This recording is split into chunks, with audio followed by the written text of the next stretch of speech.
Welcome friends. Last time हमने part की शुरुआत की थी। हमारे लेसन में हमने माइक्रो ऑर्गेनिजम्स को हमने अच्छे से लर्न किया था। ठीक है, बैक्टीरिया, अल्गी, प्रोटोजोम्स और फंगस, ये चार जो माइक्रो ऑर्गेनिजम्स के मेजर पार्ट है वो हमने लर्न किए थे। एंड वो हमें फ्रेंडली कैसे यूज़फुल होते हैं वो हमने देखा था। और कर्ड और ब्रेड बनाने में माइक्रो ऑर्गेनिजम्स किस तरह से हमारी हेल्प करते हैं वो सब हमने लर्न किया था। और हमने यीस्ट पाउडर की एक्टिविटी लर्न की थी। अब एक और एक्टिविटी है। हमें एक बीकर लेना है, उसमें वाटर लेना है और उसमें 2-3 टीस्पून है वो शुगर डालना है और ऊपर से हमें यीस्ट पाउडर डालना है। हमें उसे थोड़ी देर रखना है, उसके बाद ऑब्ज़र्व करना है। जब हम ऑब्ज़र्व करेंगे तब उसके 4-5 घंटे के बाद एक अलग सी स्मेल आने लगेगी। तो वो जो स्मेल है वो किसकी होगी? अल्कोहल की स्मेल होगी। आप ये एक्टिविटी अपने घर पे भी कर सकते हैं। This is the smell of alcohol as sugar has been covered into alcohol by yeast. Yeast के द्वारा जो शुगर है वो अल्कोहल में कन्वर्ट हो जाती है। This process of conversation of sugar into alcohol is known as fermentation. तो ये 1 मार्क्स में हमें याद रखनी है ये डेफिनेशन कि फर्मेंटेशन किसको बोलते हैं, कि जो शुगर है वो अल्कोहल में कन्वर्ट हो जाता है तो उस प्रोसेस को बोलते हैं फर्मेंटेशन। और जो फर्मेंटेशन है वो लुई पैस्चर ने फाइंड आउट डिस्कवर की थी। तो हमें इस साइंटिस्ट का नाम अच्छे से याद रखना है, हमें भूलना नहीं है। अब है medicinal use of micro organisms. अब आपको भी पता है कि जब आप बीमार पड़ते हो तो आप क्या करते हो? आप डॉक्टर के पास चले जाते हैं या फिर कोई मेडिकल से दवा ले लेते हैं। तो उसमें क्या होता है कि हम दवा क्यों लेते हैं? हम मेडिसिन इसलिए लेते हैं क्योंकि हमें जो भी कोई डिसीज़ हुआ है, जो भी कोई बीमारी हुई है, उसको हम रोक सकें। तो इस तरह से माइक्रो ऑर्गेनिज्म से वो कैसे काम करता है, चलिए देखिए। Whenever you fall in, the doctor may give you some antibiotics tablet, capsule और इंजेक्शन। जब हम बीमार पड़ते हैं हम डॉक्टर के पास जाते हैं तो वो एंटीबायोटिक टेबलेट्स देते हैं, कैप्सूल देते हैं, इंजेक्शन देते हैं और पेनिसिलिन देते हैं। The source of this medicine is microorganisms. These medicine kill or stop or growth of the disease causing microorganisms. अब क्या है, जो भी माइक्रो ऑर्गेनिजम्स है वो जब हमारे बॉडी में डिसीज़ को बढ़ाते हैं, ठीक है, तो उस माइक्रो ऑर्गेनिजम्स को किल करने के लिए, उसका ग्रोथ स्टॉप करने के लिए हमें बाहर से मेडिसिन लेना चाहिए। और जो हम मेडिसिन लेते हैं उसको बोलते हैं एंटीबायोटिक्स। अब समझ में आया कि माइक्रो ऑर्गेनिजम्स को कैसे रोका जा सकता है। These days a number of antibiotics are being produced from bacteria and fungus. Bacteria और फंगस के द्वारा हम इस एंटीबायोटिक्स का ज़्यादा से ज़्यादा प्रोड्यूस कर सकते हैं। और यहाँ पे 3-4 नाम दिए गए हैं, स्ट्रेप्टोमाइसिन, टेट्रासाइक्लिन एंड इथ्रोमाइसिन। ये सब जो मेडिसिन है उसके नाम है। अब यहाँ पे आपको एलेक्जेंडर फ्लेमिंग है, ठीक है, उन्होंने 1929 में एक जो मेडिसिन है पेनिसिलिन वो डिस्कवर की थी। ओके, जब वो खाने पे बैठ गए थे तब वहाँ पे एक ग्रीन मोल्ड था। तो वो क्या करता था कि वो बैक्टीरिया को आगे बढ़ने नहीं देता था। उन्होंने अपने डिश में देखा तो वो ग्रीन मोल्ड है वो बैक्टीरिया को आगे बढ़ने नहीं देता था। तब उन्होंने उस पर ऑब्जर्वेशन किया और तब फाइनली उनको पता चला कि ये जो है, जो ग्रीन मोल्ड है वो बैक्टीरिया का ग्रोथ स्टॉप कर देगा। और जो बैक्टीरिया को स्टॉप कर देगा तो उसके द्वारा उन्होंने एक मेडिसिन है वो प्रिपेयर की और वो जो मेडिसिन है वो पेनिसिलिन के नाम से जानी जाती है। Commonly known antibiotics which are made from fungus and bacteria. The antibiotics are manufactured by growing specific microorganisms and used to cure a variety of disease. अब जो भी एंटीबायोटिक्स है वो फंगस और बैक्टीरिया के द्वारा बनती है और वो स्पेसिफिक जो माइक्रो ऑर्गेनिजम्स होते हैं उसको ग्रो करने में और उसकी डिसीज जो को किल करने में उसकी जो वेराइटी है वो हम यूज़ करते हैं. Antibiotics are even mixed with the feed of livestock and poultry to check microbial infection in animals. अब देखिए जो भी हम कोई पालतू पशु या कोई एनिमल से जो हम पालते हैं तो हम क्या करते हैं कि उसको जो हम चारा देते हैं तब हम एंटीबायोटिक्स का इस्तेमाल कर सकते हैं क्योंकि जो डिसीज़ है वो उनके द्वारा भी फैला जा सकता है. इसलिए उसको जब हम खाना डालते हैं उसको चारा डालते हैं तो उनमें एंटीबायोटिक्स मिला के हम उसको खाना देते हैं ताकि हम उस डिसीज़ पर कंट्रोल ला सकें. और यहाँ पे आपको ऑरेंज बॉक्स है उसमें कहा गया है कि हम अगर कुछ भी दे एंटीबायोटिक्स दे तो हमें डॉक्टर से पूछना चाहिए और डॉक्टर जो प्रिस्क्रिप्शन हमें लिखे उसके माध्यम से ही हमें सब कुछ आगे चलना चाहिए. हमें कुछ अपने हिसाब से नहीं करना चाहिए. Now vaccine. अब वैक्सीन क्या है आपने भी देखा होगा कि छोटे छोटे बच्चे होते हैं तो क्या होता है छोटे छोटे बच्चे में वो जब छोटे होते हैं तब उन्हें वैक्सीन दी जाती है. आपने एडवर्टाइज सुनी होगी पोलियो की, ठीक है, 2 बूंद पोलियो की. तो उन लोगों को ये वैक्सीन क्यों दी जाती है ये क्वेश्चन है. तो हमें फाइंड आउट करना है कि क्यों. When a disease carrying microbes enter our body, the body produces antibodies to fight with the invader. अब क्या होता है कि जो माइक्रो ऑर्गेनिजम्स है जो माइक्रोब्स है वो हमारी बॉडी में एंटर होते हैं और फिर क्या होता है हमें उसको किल करने के लिए हम उसको ग्रोथ करने के लिए हम बाहर से जो कोई भी लेते हैं तो उसको बोलते हैं एंटीबायोटिक्स.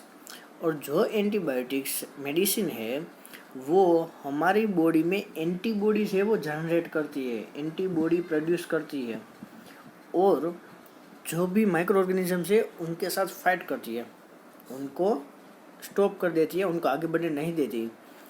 तो the body also remembers how to fight the microbes if it enters again. अगर एक बार हमने बाहर से वैक्सीन हमने ले ली है, ठीक है, तो एंटीबॉडी है वो हमारी बॉडी में जनरेट हो गए हैं तो क्या होगा कि उनको वो हमेशा के लिए हमारे बॉडी में रहेंगे.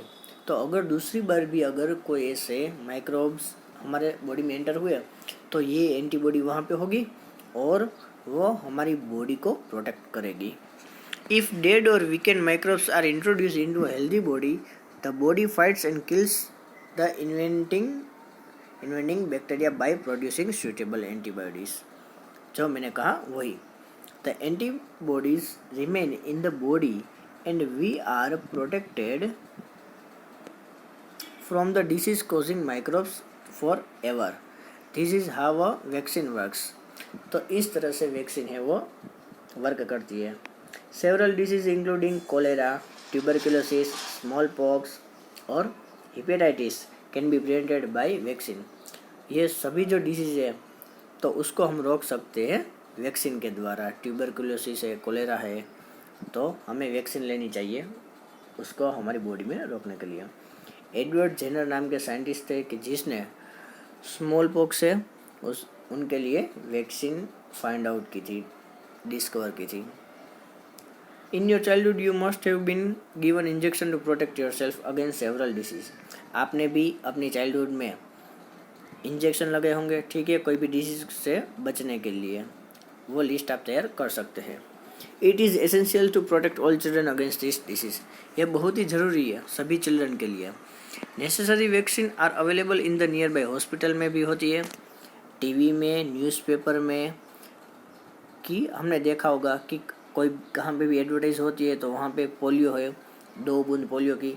तो ऐसा जो अभियान है वो चलाया जा रहा है और हमें यही एक तरीका है कि हम सभी छोटे छोटे बच्चों को, सभी घरों को हम एडवर्टाइज के द्वारा उन्हें वैक्सीन की यूज़ हम सिखा सकें और हम उसको दे सकें ताकि उनको कोई डिसीज़ ना हो। A worldwide campaign against smallpox has finally led its eradication from most parts of the world. ये हमें जो स्मॉल पॉक्स है उसको जड़ से, इरेडिकेशन मीन्स जड़ से मिटाना, तो उसके लिए एक अभियान चलाया जाता है, ठीक है, क्योंकि हम स्मॉल पॉक्स को दूर कर सकें। These days vaccines are made on the large scale from the microorganisms to protect humans and other animals from several diseases. आजकल वैक्सीन है वो लार्ज स्केल में हम उसको प्रोड्यूस कर रहे हैं ताकि हमें भी प्रोटेक्ट मिल सके और एनिमल्स को भी प्रोटेक्ट मिल सके।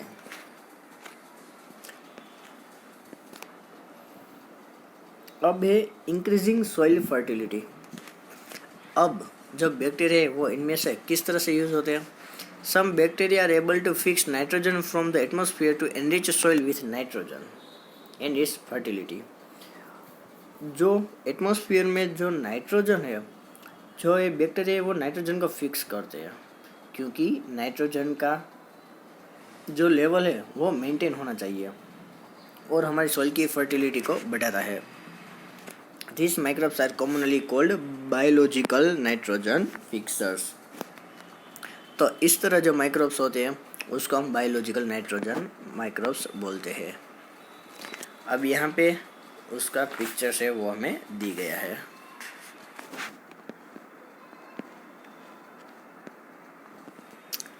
अब है cleaning the environment.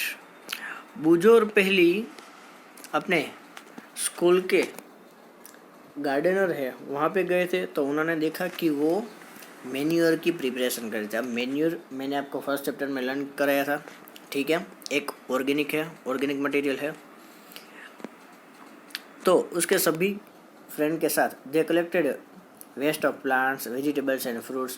Plants, vegetables, fruits थे, तो जो भी वेस्ट थे वो उन लोगों ने इकट्ठे किए और उन लोगों ने एक जो भी सभी वेस्ट था वो एक सॉइल में एक गड्ढा कर दिया और उनमें यह सब डाल दिया और उसको डीकम्पोज करने के लिए उसको छोड़ दिया।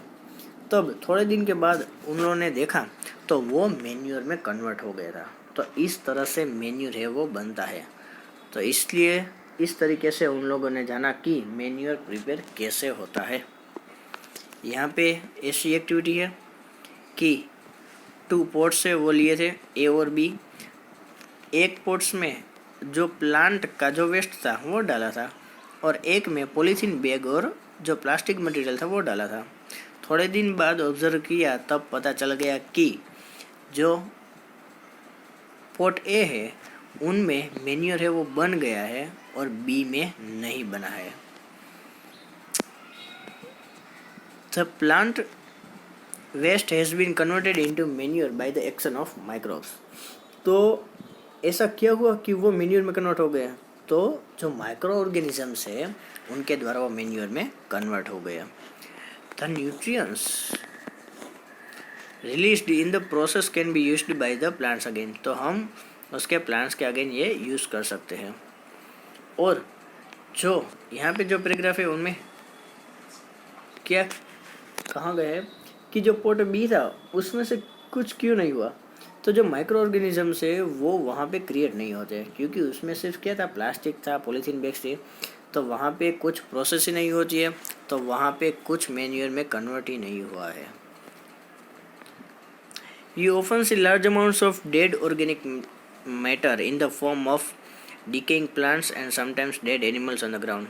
आपने भी देखे होंगे कि जो प्लांट्स है जो मुरझा जाते हैं, जो मर जाते हैं, जो एनिमल्स होते हैं वो ज़मीन पे ही होते हैं और you find that they disappear after some time. थोड़े समय के बाद वो वहाँ से डिसअपीयर हो जाते हैं, वहाँ पे अदृश्य हो जाते हैं। This is the because the microorganisms decompose dead organic waste of plants and animals converting them into simple substance. तो माइक्रो ऑर्गेनिजम्स क्या करते हैं कि जो वेस्ट ऑफ प्लांट है, एनिमल है, तो उसको डिकम्पोज करते हैं, उसको कन्वर्ट करते हैं और उसको सिंपल सब्सटेंस में कन्वर्ट करते हैं। और वो जो सब्सटेंस है वो हम क्या करते हैं कि हम उसको दूसरे प्लांट्स और एनिमल में उसके अगेंस्ट यूज़ करते हैं। Thus, microorganisms can be used to degrade the harmful and smelly substance and thereby clean up the environment. तो हम उसका